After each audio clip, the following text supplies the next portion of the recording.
Hey guys, it's me here, Comrade Lavender here, and now I'm back with another anti-capitalism deep dive true crime video topic today. Today I want to do the pure evil, the Diddy Files, deep dive, capitalism, human trafficking, true crime, etc. My other YouTube videos that are related to this topic right now will be shown on the screen right now if you'd like to check them out. So let's get started into this YouTube video deep dive topic, true crime topic. What the hell is going on with Beyonce right now? She's siding with P. Diddy and even defending him. Everyone is unfollowing her on social media, and what she said will make you question her humility. She said, "I don't understand why people are mad at Diddy. Diddy is an American hero. If you were at a Diddy party and something happened to you, that's on you because you chose to be there. Don't blame Diddy, blame yourself." This shit just got dark. Apparently, A-list celebrities are paying off the victims so they're not named in this lawsuit.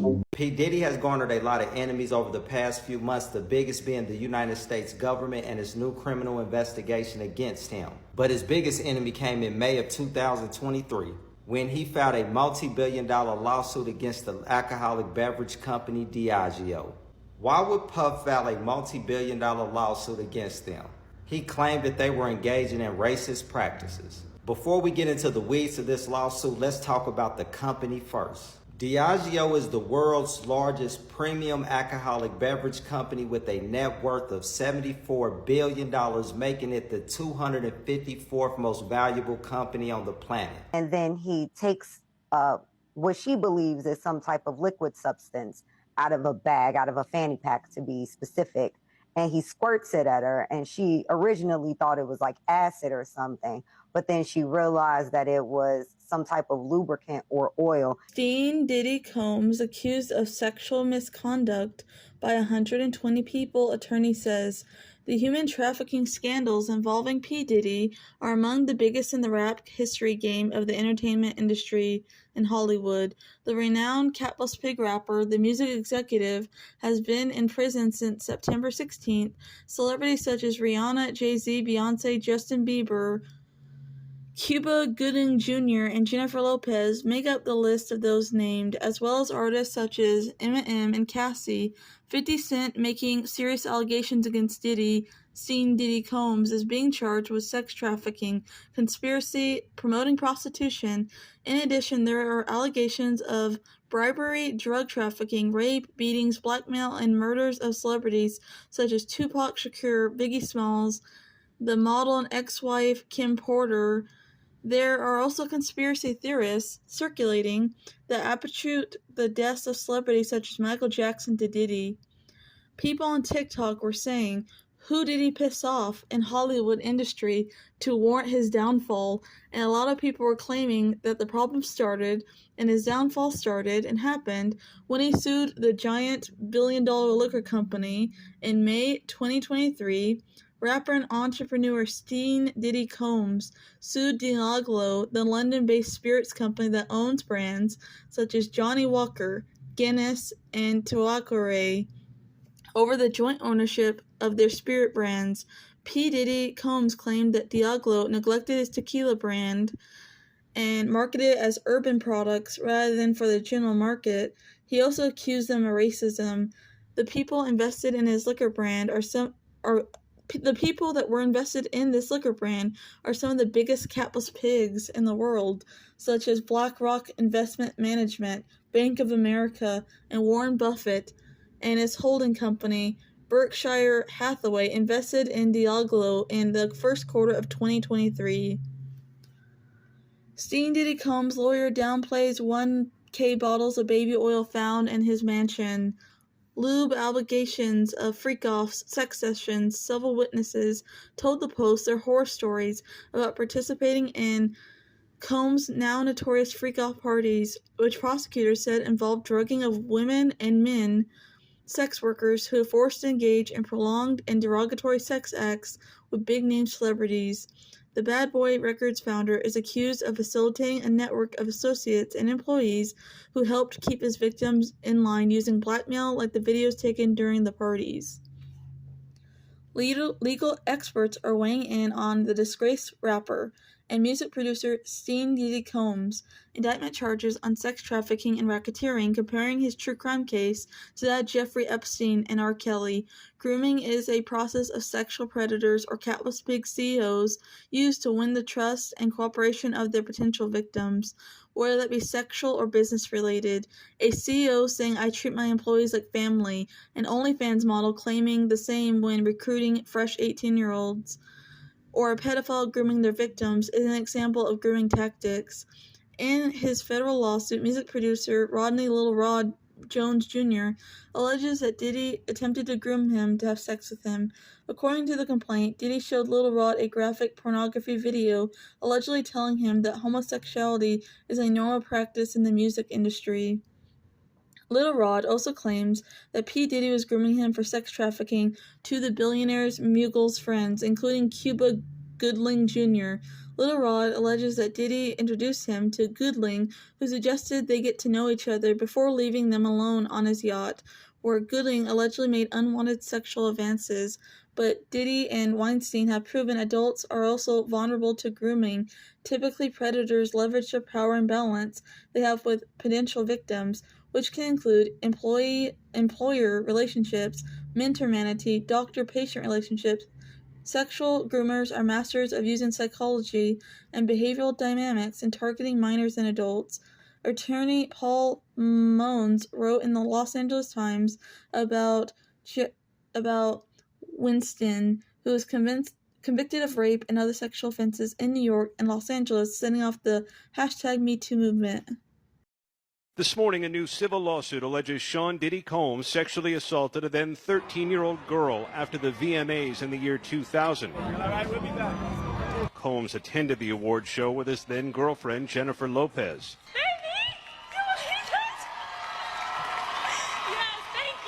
The lawsuit says Diddy's driver invited the alleged victim to an after-party, telling her Combs liked younger girls and saying she fit what Diddy was looking for. How are Diddy and his ongoing scandals connected to the Israel lobby? Sean Diddy Combs, a prominent figure in the music industry, has faced a series of legal challenges, from accusations of abuse to exploitation of vulnerable youth. The multitude of lawsuits against him are not only shockingly detailed, but allude to connections to powerful entertainment industry figures with ties to Zionist causes. One of the key lawsuits was filed by music producer Rodney Lil Rod Jones. He accuses Diddy of assault, participation in an Epstein-style trafficking ring, and threats of physical violence. Jones alleges that Diddy hosted substance-fueled parties with trafficked youth, funded by powerful figures like Universal Music Group CEO Lucian Grange. Jones claims these parties were secretly recorded to blackmail high-profile individuals, including music executives and politicians. Lucian Grange is a billionaire Zionist known for supporting Israeli causes. He's been associated with high-profile events, including the Friends of the IDF Gala, which raises funds for the Israeli military. Grange's wife, Caroline Grange, also funds several Zionist organizations. Running in the same circles is Haim Saban, an Israeli-American media proprietor, Democratic Party power player, and mega donor to Zionist causes. Saban Music Group and Universal Music Group have a partnership that includes global distribution and marketing. Another former Universal Music Group figure moonlighting as a Zionist lobbyist is David Renzer. Renzer founded an organization called Creative Community for Peace, which organizes Hollywood celebrities to speak out on behalf of Israel and against the aims of Palestinian activists. Another music industry executive closely associated with P. Diddy, Clive Davis, has partnered with Creative Community for Peace. In 1994, provided funding for the then 23-year-old Diddy's Bad Boy Records. Universal Music Group and Lucian Grange have since been dropped from Rodney Jones's lawsuit against Diddy. They were dismissed from the lawsuit after attorneys for UMG argued that the accusations against the company were offensively false and that they would seek legal penalties against Jones's lawyer Tyrone Blackburn. On October 8, 2023, Diddy posted on social media in support of Israel. That same month, he reportedly signed the No Hostage Left Behind letter thanking President Biden for his quote-unquote leadership regarding Gaza. Sean Diddy Combs was accused in a lawsuit Thursday of subjecting R&B singer Cassie to a years-long relationship that included beatings and rape. When Justin Bieber started off his career, he cited Diddy to be one of his biggest inspirations and influencers. He even called out to record exclusive Mogul for a collaboration in 2009 when he was only 15 years old.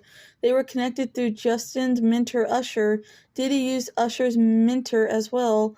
Suge Knight claimed in a bombshell interview that Disgraced music mogul Diddy Combs and another music stars are victims of sexual abuse, name-dropping powerful executives he say are behind the alleged misconduct.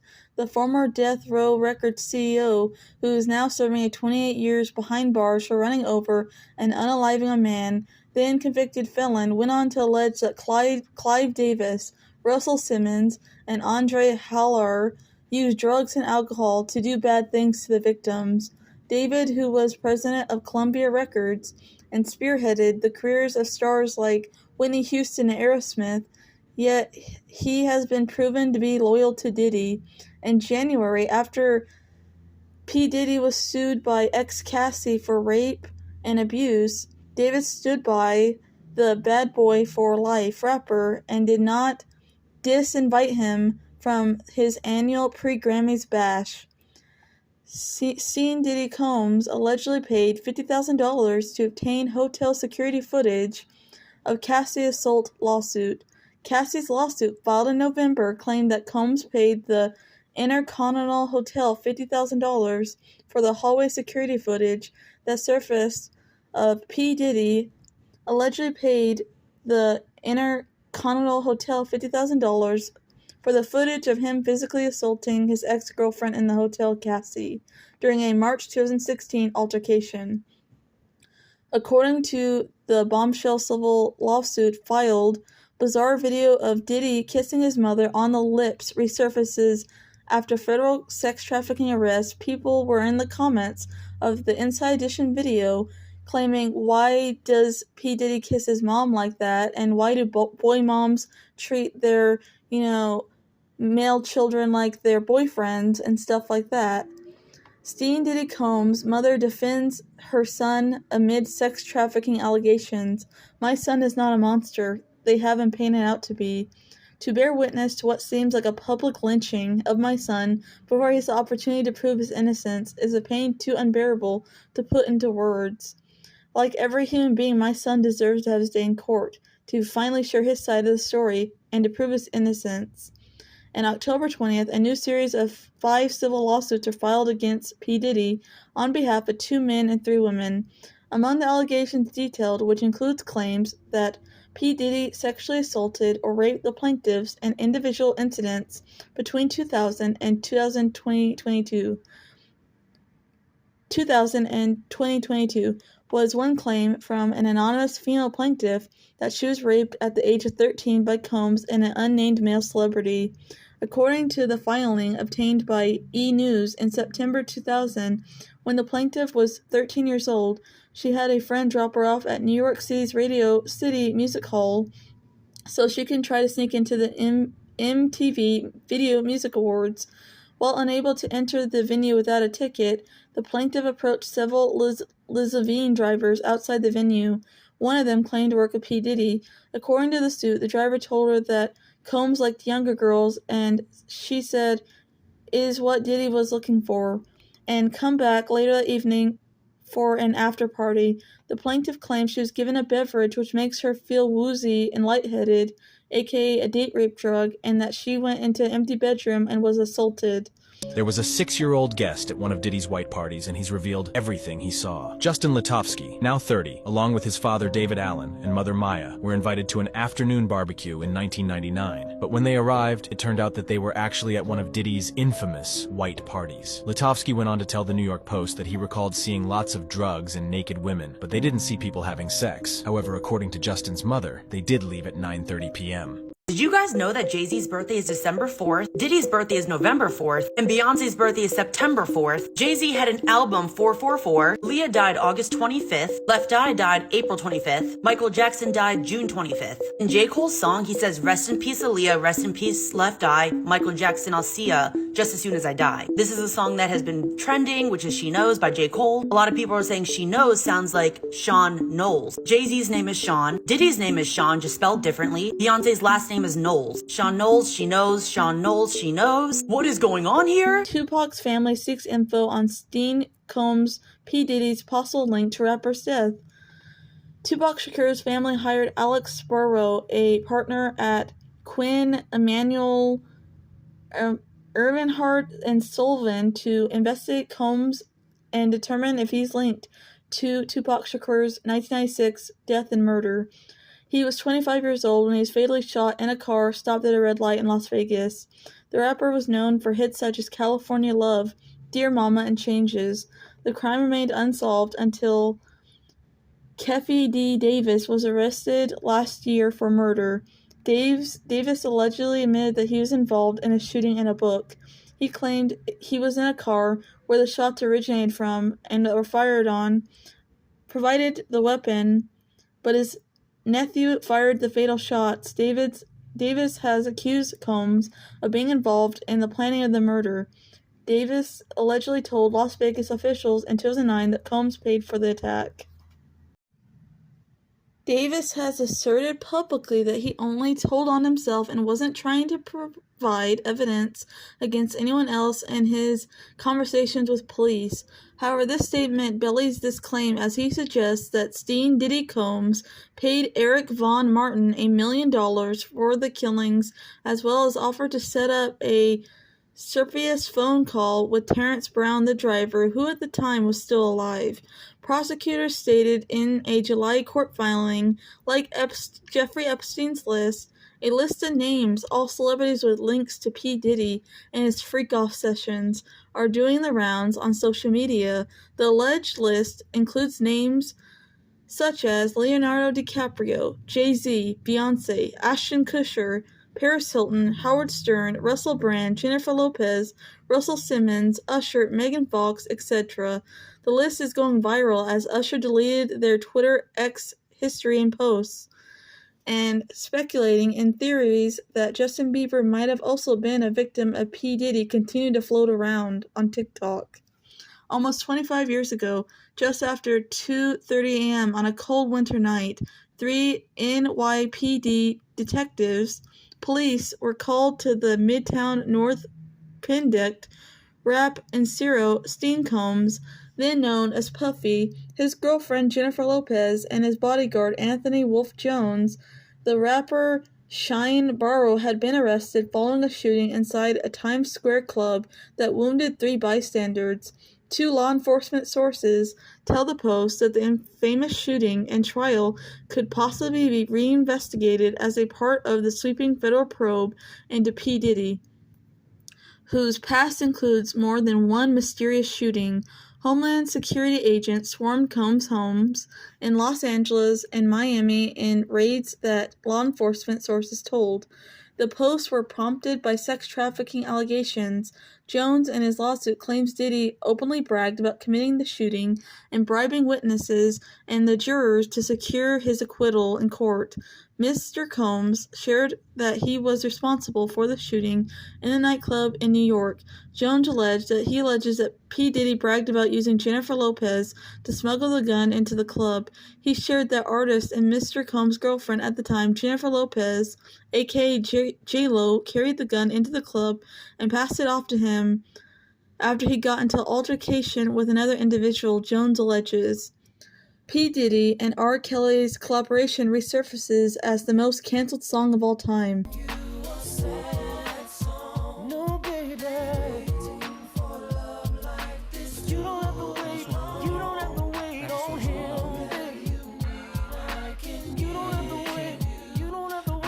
An insane track that has been stirring the pot in the internet into a frenzy after controversial collaboration between R. Kelly and P. Diddy resurfaced. The tune featured steamy lyrics and racy visuals and was titled Satisfy Me. Online users on the music video on YouTube are revisiting the track and throwing shade on it. One user commented, "They about to drop this prison remix now," while another joked, "This song is now the #1 on the Billboard prison charts."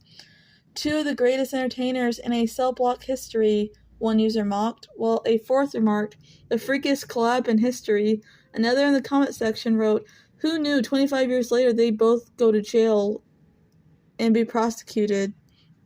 Another user said, "Craziest duo potentially in history. This might be the most cancelled song of all time."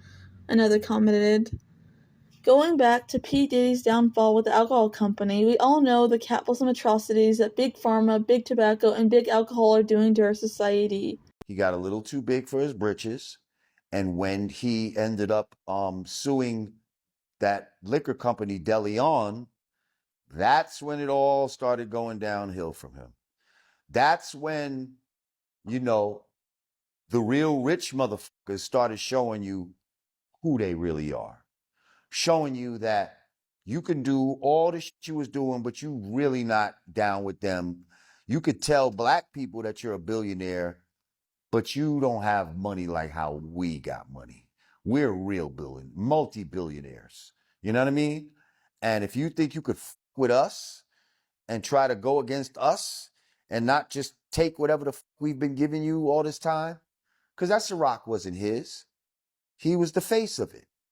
They had a branding problem, and he came in and helped their diversity problem, And we f***ed with it because we thought that he owned it. We thought he owned it. I had to send my people down to Mexico, and this is just to tell you what the fight is about. They went down to Mexico, and when they got down there, they found out that there was 0 agave planted for DeLeon. So there was no plan for us to be successful. There was no equal treatment. The other brands, they had agave planted. And most of the agave that was planted for Casamigos, whom Diageo had just gave George Clooney $1 billion. Puff is pissed, and he files his lawsuit citing discrimination and breach of contract. This is where it gets really interesting, but I want to recap the company that Diddy is going up against. Diageo is the 254th most valuable company on the planet, worth $74 billion. Its two main investors are BlackRock and Vanguard, two of the most powerful, richest companies on the planet. BlackRock and Vanguard together basically own the planet Earth. Black youth exposed to more alcohol advertising study finds African American youth culture is steeped in alcohol. References to booze, liquor, and alcohol have long been rife in the rap music entertainment industry, and celebrities such as Jay-Z and P. Diddy Combs and Ludacris are among the hip-hop people who have promoted the alcohol industry. A new study puts some fresh data behind the long-standing concerns about alcohol marketing to black children. Young African-American kids ages 12 to 20 see far more alcohol ads on television and in magazines than youths in general, according to the report published Thursday by the Center of Alcohol Marketing and Youth at the Johns Hopkins Bloomberg School of Public Health. Researchers said that two key factors are at play. Many alcohol ads specifically target African Americans, and African American youth consume more media than youth overall. For example, African American youth watched 53% more television than youths in general in 2010, according to the Nielsen data cited in the study. Despite the study's findings, young black teens drink less than youths of other racial and ethnic groups. Researchers say this may link to factors such as poverty, social norms, and religion that temper some of the advertising impacts, but African Americans who drink seem to suffer more serious consequences, said David Jurgen, director of the Center of Alcohol Marketing and Youth. Perhaps they tend to have less access to health care and substance abuse treatment, live in poorer neighborhoods, and are incarcerated more frequently. Alcohol consumption is linked to 3 leading causes of death among African Americans. And, there's rationale for being extra careful, said Jargon, whose group receives funds from the Centers of Disease Control and Prevention, has put out dozens of reports on alcohol marketing to youth over the last decade. Marketers' messages are increasingly reinforced by hip-hop culture. Researchers at the University of California, Berkeley, reported last year an analysis of rap lyrics showed that 64% of the most popular songs released from 2002 to 2005 referenced alcohol and booze. This marked a steep rise. An earlier analysis of rap songs from 1994 to 1997 showed 44% contained alcohol references. Booze ads are also common in magazines read by Black African Americans. The new study suggests marketers are falling short on limiting youth exposure to alcohol ads.